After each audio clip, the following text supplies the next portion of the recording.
बैठे। तो वो किस थाने में गए हैं केस करने हम तो नहीं जानते हैं। दिलीप जायसवाल, कोई थानेदार अभी तक आया नहीं है।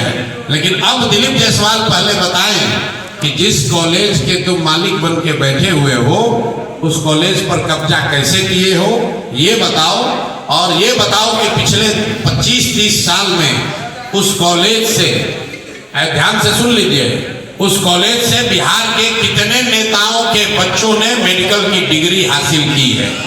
इस आदमी का पूरा राजनीतिक कैरियर, ये गलत जगह इन्होंने बटन दबा दिया है। ये समझ रहे हैं कि हमको डरा देंगे। मेरे भाई, अब आप अभी 2-3 दिन के बाद मैं डिटेल प्रेस कॉन्फ्रेंस करने वाला इस कॉलेज की, इनकी यात्रा पर, ये कैसे उस कॉलेज के मैनेजमेंट कमेटी में घुसे, अपने बहू को जो सिख है उसको उसका इंचार्ज बना दिया है। भाई उस कॉलेज का मालिक कोई सिख ही हो सकता है। और पिछले 25-30 साल में सरकार चाहे जिस किसी की भी रही, यहाँ बहुत सारे युवा हैं, इसको चलाइए भैया। मेडिकल में आपके बच्चों का एडमिशन होने के लिए आपको 4 बार 5 बार टेस्ट देना पड़ता है।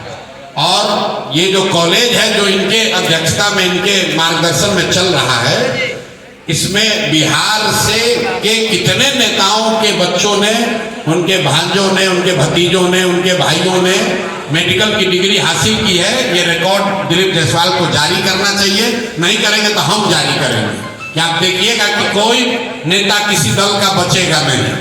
कम से कम 50 से ज्यादा नेताओं को, ध्यान रखिए, 50 से ज्यादा अलग अलग दल के नेताओं ने अपने परिवार के से जुड़े हुए लोगों को उस मेडिकल कॉलेज के माध्यम से डॉक्टरेट की डिग्री, मेडिकल की डिग्री दिलवाई है।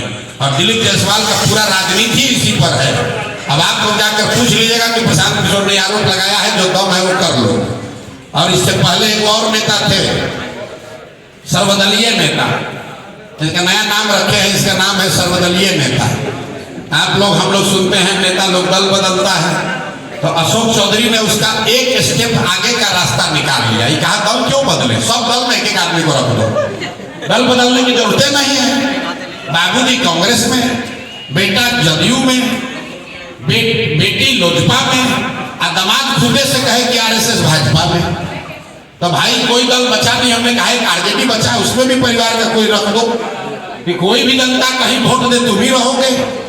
तो ये 3 को जो नेता है, ये दिलीप जायसवाल भाजपा का यहाँ अध्यक्ष, ये बताएं कि मेडिकल कॉलेज जिसके ये मालिक मुखिया बने हैं किस आधार पर वहां पहुंचे, करतार सिंह जी के साथ क्या हुआ, और उस मेडिकल कॉलेज में पिछले 25-30 सालों में कितने बिहार के नेताओं के परिवार से जुड़े हुए लोगों को मेडिकल की डिग्री दी गई। दूसरा, ये सर्वदलीय नेता अशोक चौधरी, ऑलरेडी मैंने कहा है कि इस आदमी पूरा बिहार जानता है कि इन्होंने टिकट खरीदा है और ये मानहानि का मुकदमा किए हैं, तो यहाँ से लेकर सुप्रीम कोर्ट तक लड़ाएंगे। आजकल भागे भागे फिर रहे हैं। और तीसरा एक है मंगल पांडे, जिनके कालखंड में पूरे बिहार में स्वास्थ्य व्यवस्था में खाली अमंगल ही हो रहा है। कोविड के बोला कि हमारा मंगल काल चल रहा है, हम बोल मंगल काल उसका खुद का चल रहा है। पूरे बिहार के लोगों का अमंगल काल चल रहा है। कोविड के जमाने में क्यों बोल रहा है समझ लीजिए, तीनों को क्यों चिन्हित किया। ये दिलीप जायसवाल अभी राजस्व मंत्री थे। ये जो जितना लैंड का डिजिटाइजेशन हुआ है, सीओ बीडीओ के ऑफिस में जो भ्रष्टाचार फैला है, ये पैसा कौन ले रहा है भाई? सब आदमी कह रहा है बिहार में बहुत भ्रष्टाचार है, तो पैसा जा कहाँ रहा है? ये पैसा जा रहा है नीतीश कुमार के उगाही मंत्रियों के पास। ये 3, 4, 5 जो मंत्री है, यही सब लूट रहा है अफसरों के जरिए, व्यवस्था के जरिए। और प्रशांत किशोर जनसुराज इन लोगों से डरने वाले नहीं है। केस करना है केस करो, आके मैदान में चुनाव लड़ना है चुनाव लड़ो, कोई डरने की बात नहीं है। इनके मुखिया पर नीतीश कुमार को के बारे में मैंने कहा है कि भाई आदमी मानसिक तौर पर अस्वस्थ हो गए हैं, इससे बड़ा तो कोई मानहानि नहीं होगा। हम कह रहे हैं कि मानसिक तौर पर स्वस्थ नहीं है, भैया आपको तो पहले जाकर हम पर मानहानि करना चाहिए, केस करना चाहिए कि प्रशांत किशोर गलत बोल रहे हैं, नीतीश कुमार मानसिक तौर पर स्वस्थ है, प्रशांत किशोर गलत इल्जाम लगा रहे हैं। हम आपको कह रहे हैं कि बिल्कुल दावे के साथ कह रहे हैं कि नीतीश कुमार मानसिक तौर पर स्वस्थ नहीं है। अगर हम बात गलत कह रहे हैं तो किसी मेडिकल बोर्ड को बैठाकर जांच करा लीजिए। अगर उससे भी नहीं भरोसा है तो थाने में केस कर दो, उससे भी नहीं भरोसा है तो जाकर कोर्ट में केस कर दो।